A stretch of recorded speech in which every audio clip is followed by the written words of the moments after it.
Woof. All right, so I will have the pleasure of giving you the tour of the kitchen. We'll start with the kitchen table here. So first of all, these chairs, they're pretty much the same as on the balcony. Feel free to take them outside if you want to sit more people around the terrace table, but they have padding, so please bring them back in so if there's ever any rain or anything, they don't get dirty up. They also stack, so Yep. if you need to get They them out of stack. the way, they stack up. Yep, so the ones with arms and the ones without arms, they all stack pretty interchangeably.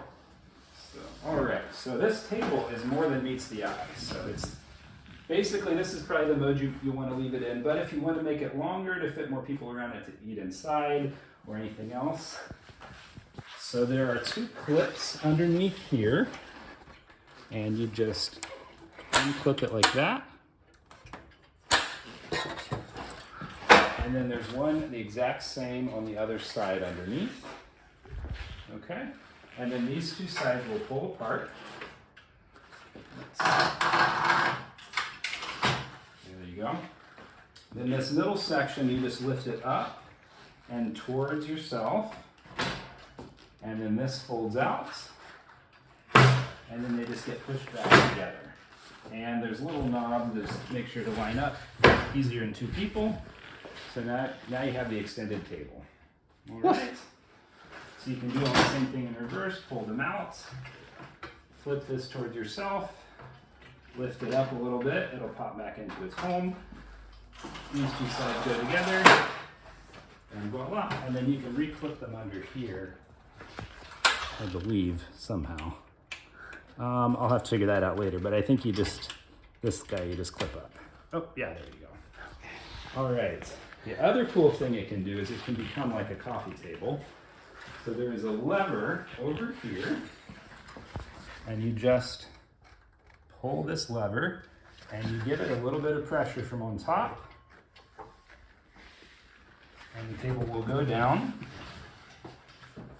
and then you just release the lever, and you can stop it at any height, and then to lift it back up, you just pull the same lever, pull it back up, and you're done. All right, so that's our cool table. All right, To show you one thing that I didn't mention on this little cabinet here. Here's the manuals for that, which normally live in here. But there's one little cool thing, which is just that if you are opening the desk, you bring it over, you reach inside, and you open this up, and then this lever actually just locks it in place and supports it. So that's what that's for. And then you can open the top out onto it, and you have your whole desk open. But that's how it works. Cool. Okay, back to the kitchen. So we'll start over here with the sink. So sink is just pretty simple, hot, cold. You can turn on the light. It's got a light switch here. Thank you. Underneath the sink, in the front is regular trash. If you need more trash bags, they're in the bottom drawer of the sink, or there should be some at the bottom of these actual trash cans under the current trash bag. And we showed you where to throw the trash out by the motorcycles out front. And then in the back, there's a white container. We use that for recycling. There are big recycling bins on the main street near here that are separated. So if you ever need to empty that, you can do it out there. But also you can leave it for the cleaning lady to do after you're gone. There's some more soap in here. And then on the left here is where we store our drying rack. So if you're washing dishes, there's some different systems you can use, but I'll show you all the possibilities.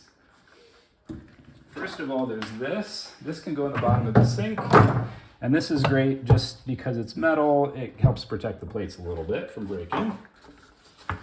If you want to use this. This thing is also, since this is made of silicone, you can also use it as a rack to put hot pots can go directly on that. Yes.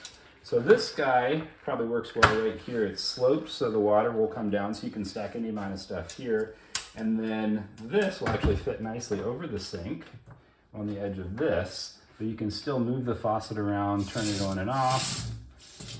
So you can stack a lot of stuff here and here, then dry, and then that just gets put away nicely underneath once you're done. I'll do that later. All right. fridge is pretty self-explanatory. It should be on when you get here. If not, the power is up here in the top right. You just hold that for 3 seconds, it should turn on. And then if you press it once, it'll kind of cycle between different levels of hot and cold just based on these, not hot, but different levels of cold based on these buttons here, but just kind of leave it in the middle. And if you just keep pressing it, it'll just keep changing to cycle through. There's no freezer Right. in this fridge. No freezer. So, yeah. All right, so to the right of this, we have our stovetop and oven. There's a light switch right up under here. If you're using the hood, this pulls out. And then there's another switch right here that can turn this on at several different levels. That's the vent, yeah. The vent, yeah, Exhaust exactly, vent. exhaust vents. So if you're cooking on the top, you can do that. So this is an induction cooktop. So basically, we have some pots and pans that go on it, and also some coffee maker that we'll show you. The pots and pans we're storing in here, so they can go just directly on. Make sure to kind of match the size of the bottom of it with the particular point in the stovetop you're using. To use any particular burner, first you press this to turn it on, and then you choose which burner you want to talk to. It'll talk to the one in the back, and then you can send it up. It goes between 1 and 9. And for this cookware that we have, they say always use low or medium heat. So you may want to start with 4 or 5. And it's very important if you're doing anything that requires non-stick surface, like on the big frying pan, to heat it up very hot first and then put things on. That's what makes it work as a non-stick surface. And then to turn it off, you just press that.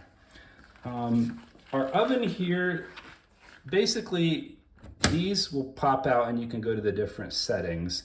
We decided it might be a little too complicated to go through all the possible different settings, but there's the manual in the manual corner right here. And this will explain what it's at, what the different possible cooking settings are. And that'll be in the red manual folder over in the, in the library. And then this over here also pops out, and that just goes through different temperatures. Remember, we're talking about Celsius here, so 100 degrees Celsius is 200 some Fahrenheit, 212. And this is just a button for the convection. If you have it on the convection setting on the oven, you can press that, and it does convection. But you can read about that in the manual. Just a couple special more things about these pots and pans. They're cast iron, so you can use them for lots of different stuff. The most important thing, like I said, for the big frying pan is to preheat it before you put anything on it. And then the most important thing is don't put these directly in cold water when they're hot. They just don't want any kind of shocking change in temperature, because that'll make the enamel chip off. So you can just let them cool down gradually and then wash. All right, up above here we have Otter's Hot Beverage Corner. So you'll find some mugs. This is an electric kettle. It'll just plug in. And then behind it there's a French press. If you haven't used French press before, you can look that up. And then there's also, this is a little traditional Italian coffee maker. This is necessary for it to work on an induction surface, because it actually doesn't have the magnetic bottom. And again, this will take some special instructions that I don't think we'll go all through now. If you're used to using them, you know. Otherwise, maybe a separate video or something like that. But for most Americans making American coffee, you can use the French press and then just go to your local bar for an espresso. And you need, for the espresso machine, you need espresso grind, and obviously with the French press it has its own grind. There are some wine glasses here, and little coffee cups there for espresso coffee. Right. So in the middle, this is where we think the pantry will be. We don't have any food in here now. Cutting knives are inside this middle drawer here, so you just pull them out, put them back in. There's different types of knives. Pasta colander can pop out. There's a cutting board up there. And this may look different when you're here by the time that we have been collecting things. Over here we have plates, glasses, water carafe. There's bowls up here. And then if you need any more of these for any reason, at the very top, there's some extras, and we will show you where the stepladder is in another video. All right.